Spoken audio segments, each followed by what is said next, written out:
ভৈরবে একই গ্রামে দুই পক্ষের আদিত্য বিস্তারের রক্তক্ষয়ী সংঘর্ষে নিহত একজন। শুক্রবার 13 সেপ্টেম্বর বিকেলে উপজেলার সাদেকপুর ইউনিয়নের মৌটুপি গ্রামে এই ঘটনা ঘটে। নিহত যুবক ওই গ্রামের খলাপাড়া এলাকার ধন মিয়ার ছেলে ইকবাল মিয়া। এ তথ্য নিশ্চিত করেছেন ভৈরব থানা অফিসার ইনচার্জ মোহাম্মদ শফিকুল ইসলাম। বিস্তারিত ভৈরব প্রতিনিধি মোহাম্মদ মিজানুর রহমান পাটোয়ারির পাঠানো তথ্যচিত্রে।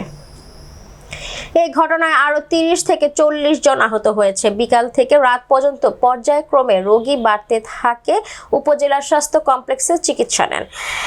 এদের মধ্যে গুরুতর আহত অবস্থায় লাদেন, হেলেনা বেগম, শাহ আলম ও শাফি ব্যাপারীকে উন্নত চিকিৎসার জন্য ঢাকায় প্রেরণ করা হয়েছে বলে জানিয়েছে উপজেলা স্বাস্থ্য কমপ্লেক্স চিকিৎসক ডক্টর ফারিয়া নাজমুন প্রভা।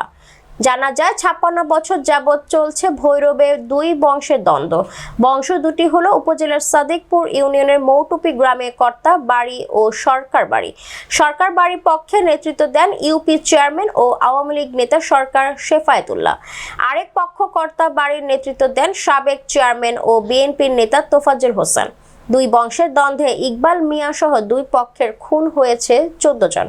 16 জুন ফুটবল খেলাকে কেন্দ্র করে দুই বংশের মধ্যে সংঘর্ষে কর্তা বাড়ির নাদিম গুরুতর আহত হলে ময়মনসিংহ মেডিকেল কলেজ হাসপাতালে 19 জুন চিকিৎসাধীন অবস্থায় সে মৃত্যুবরণ করেন। 6 আগস্ট ফুটবল খেলাকে কেন্দ্র করে সাদেকপুরের মেন্দিপুর পূর্ব পাড়া এলাকায় দুই গ্রুপের সংঘর্ষ হয়। 7 আগস্ট একই ঘটনার সংঘর্ষে টেটার আঘাতে জহিরুল্লাহ নামে একজন নিহত হয়। এদিকে নাদিম হত্যা ঘটনায় সরকার বাড়ির চেয়ারম্যান শেফায়েতুল্লাহ, তার ভাই ও দুই ছেলে সহ 83 জনকে আসামি করে থানায় একটি হত্যা মামলা করে কর্তাবাড়ির পক্ষ। পরে সরকার বাড়ির 69 জন কিশোরগঞ্জ কোর্টে হাজিরা দিতে গেলে তাদের জামিন নামঞ্জুর করে কারাগারে প্রেরণ করেন বিচারক। 13 আগস্ট সরকার বাড়ির লোকজন জামিনে মুক্তি পায়। মুক্তি পেয়ে বাড়ি ফিরতেই শুরু হয় দফায় দফায় সংঘর্ষ। থেমে থেকে 2-1 দিন যেতে না যেতে অদ্যাবধি চলছে সংঘর্ষ। পুলিশ সেনাবাহিনী একাধিকবার চেষ্টা করেও তাদের থামাতে পারেনি। শুক্রবার 3টার পর থেকে দুই বংশ সংঘর্ষে জড়িয়ে পড়ে। এ সময় ইকবাল মিয়া নামে একজন নিহত হন, আহত হন 30 জন। ভৈরব থানা অফিসার ইনচার্জ ওসি হাসমত উল্লাহ মুঠোফোনে জানান, এই এলাকার পূর্ব শত্রুতার জের ধরে এই হত্যাকাণ্ডের ঘটনা ঘটেছে। নিহতে সুরতহাল রিপোর্ট করে ময়নাতদন্তের জন্য কিশোরগঞ্জ জেলা সদর হাসপাতালে পাঠানো হয়েছে। আমরা ঘটনাস্থলে পরিদর্শন করছি। এই বিষয়ে কোনো অভিযোগ পেলে আইনগত ব্যবস্থা করব। জুম্মার নামাজের পরে তুফাজ্জল গ্যাং, তুফাজ্জলের নির্দেশে এবং হারুন, ফয়জুল্লাহ, আসমত আলী তাদের নির্দেশে আমাদের বাড়ি গ্রাউ করে লইয়া এই বলম দেয়া গাই দাও দেয়া খুব আরম্ভ করছি। একজন মারা গেছে, 50 জন আহত আছে। এই গুলমালের আগে আমাদের বাড়ি যে হেরার একটা মার্ডার হয়েছিল। এই মার্ডারের পরে আমাদের বিল্ডিং টিল্ডিং বাড়ি ঘর যা আছে সব মেসাকার করে নিয়েছি। তুফাজ্জল নিজে তাইকা তুফাজ্জল বলছে যে হ্যাঁ রাখিস না কিচ্ছু, সব শেষ করিলা। কর্তাবাড়ির লোকজন গিয়াসেরা হাজি আনারত মিয়ার বাড়িতে আক্রমণ করছে। আক্রমণ করে এলোপাতার মারধর করছে। মারধর করে একজন লোকের গাই দিয়া বললাম দিয়া গাই দিয়া মারিয়া লাইছে। বাকি অন্য লোক আছে, ওই মহিলার খানের দূর নিচে গা কানে কুবাইছে, ইয়া করছে, বাড়িতে গিয়ে আক্রমণ প্রচণ্ডভাবে আঘাত করছে। এরা পরিকল্পিতভাবে ঘটনাটা করছে, পরিকল্পিতভাবে এই ঘটনাটা করছে। এটা কোনোদিন এমন হতে পারে একটা এইভাবে মানুষের এইভাবে গ্যাসের আক্রমণ করা এটা ঠিক না। মানুষের বাড়ি ঘরে গ্যাসের আক্রমণ করে মানুষের আহত করা, হত্যা করা, এটা কেউ কামনা করে না। তুফাজ্জল গ্যাং গ্রুপে আমরা পোলামানেরা ফয়জুল আছে, আসমতুল্লাহ আছে, পরে আরন আছে, এরা মানে এরা গ্রুপের দিয়েছে, এরা মানে বানায় দিছে যা তোরা মানে এরা গেটআপ করগা, এরা দেখা যায় না এরা বাড়ি ঘর গিয়ে অ্যাটাপ করগা।